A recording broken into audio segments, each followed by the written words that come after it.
बहुत बहुत धन्यवाद सभापति जी। सम्मानीय सदन, कल राज्यपाल जी का मैंने भाषण सुना, आज रामेश्वर शर्मा जी ने भी चीजें बताई। बात यह है कि इन दोनों भाषणों में एक चीज साफ थी, रोजगार का मुद्दा गायब था। जो रोजगार आज युवाओं के लिए सबसे बड़ा मुद्दा बन गया है। इस प्रदेश का हर युवा एक ही चीज पुकारता है, रोजगार रोजगार रोजगार। और उनकी पीड़ा मैं आप सबके सामने रखना चाहूंगा। बेरोजगार हैं साहब, इन्हें रोजगार चाहिए। भ्रष्टाचार में लोग खूब नौकरी पा रहे हैं, रिश्वत की कमाई खूब मजे से खा रहे हैं। नौकरी पाने के लिए यहां जुगाड़ चाहिए। बेरोजगार हैं साहब, इन्हें रोजगार चाहिए। टैलेंट की कोई कमी नहीं मध्य प्रदेश की सड़कों पर। दुनिया बदल देंगे, भरोसा करो इन लड़कों पर। कैसे मिले नौकरी जब नौकरी ही बिकी जा रही है। नौकरी की प्रक्रिया में अब तो सुधार चाहिए। बेरोजगार हैं साहब, इन्हें रोजगार चाहिए। साहब, मैं सभी यहां पर उपस्थित विधायकों को मैं एक चीज कहना चाहूंगा कि रोजगार का महत्व आज सबसे ज्यादा हो गया है। मैं खुद कॉम्पिटिटिव प्रतियोगिता परीक्षा से निकलकर डॉक्टर बना, सर्जन बना, और उस प्रतियोगिता परीक्षा की मैं पीड़ा समझता हूं कि जब 3-3, 4-4 साल आपकी परीक्षा नहीं आती, परीक्षा आती है तो रिजल्ट नहीं आता, रिजल्ट आता है तो उसमें भ्रष्टाचार हो जाता है। और यह सबसे बड़ी चुनौती इसलिए भी है क्योंकि मध्य प्रदेश में जब भी बच्चा कोई परीक्षा देता है तो वो बच्चा परीक्षा नहीं दे रहा होता सर, पूरा परिवार परीक्षा दे रहा होता है।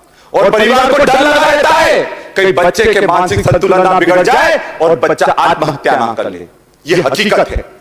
और यही सी स्थिति 2 दिन पहले इंदौर के एक बालक ने एमपीपीएससी की जो तैयारी कर रहा था, उसने आत्महत्या कर ली। उसके आत्महत्या करने से शायद कुछ लोगों को फर्क नहीं पड़ेगा, पर यह सिस्टम के मुंह पर जबरदस्त तमाचा है। क्योंकि आज अगर हम अपने बच्चों को रोजगार नहीं दे पा रहे हैं तो हम उनके लिए कुछ अच्छा नहीं कर रहे हैं। और सबसे बड़ी बात मैं सभापति जी के सामने रखूंगा।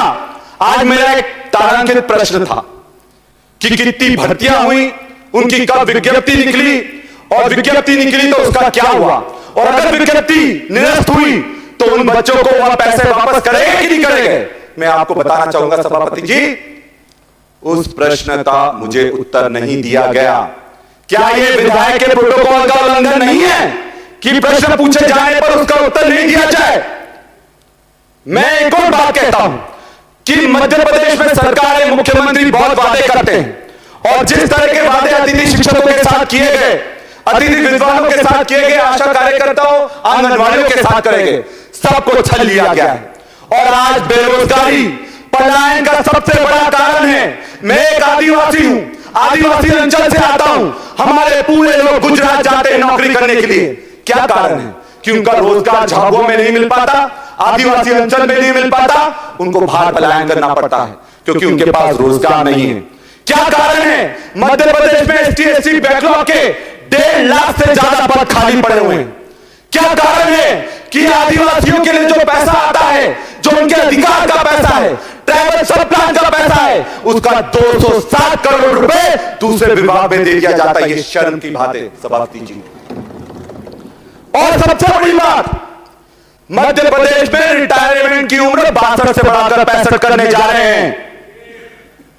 5 लाख लड्डुओं की तो बात बता रहे हो, पर 5 लाख रोजगार कब दो ये भी बताओगे हम आपको। और 5 लाख रोजगार जिनको मिलना था आपने उनको हटा दिया।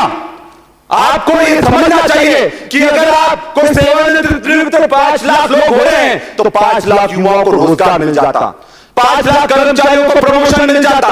और सबसे बड़ी बात है, जो जिन लोगों को आपने 62 से 65 साल का रिटायरमेंट एज करी है, वो भी नौकरी नहीं करना चाहते, उनको जबरदस्ती नौकरी करवाई जा रही है। मैं एक बात आप सबसे खुलकर कहता हूं कि रोजगार को लेकर बहुत सारी बातें हैं, पर हमको एक परिवार के रूप में इस पर कुछ ना कुछ काम करना पड़ेगा।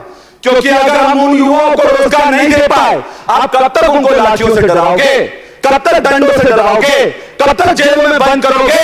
अगर एक भगत सिंह बन गया तो सबको तबाह कर रख देगा, क्योंकि हम लोग भगत सिंह बनना नहीं चाहते हैं, हम लोग वो घाट में चीज लेना नहीं चाहते हैं, क्योंकि यह महात्मा गांधी का देश है और हम जानते हैं कि हमारे अंदर भी भगत सिंह है, हमारे अंदर भी चंद्रशेखर आजाद है, और हम लड़ने से पीछे नहीं हटने वाले।